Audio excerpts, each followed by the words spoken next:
চলো ট্রাফিকও আসলাম খাড়া, তো অবশ্য ট্রাফিকটা ছাড়িয়ে দিছে, তো এখন যাবা মানে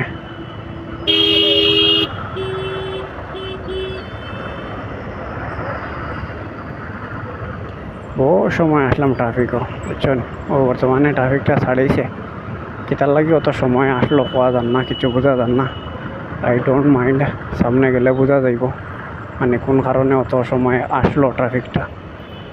আর যদি এমনিও হইয়া থাকে, এমনি তো এই লাইনও অত ট্রাফিক থাকে না, এই লাইনও আমি আরও আইছি, এই লাইনও অত ট্রাফিক থাকে না, আমি আইছি আরও আইয়া গেছি।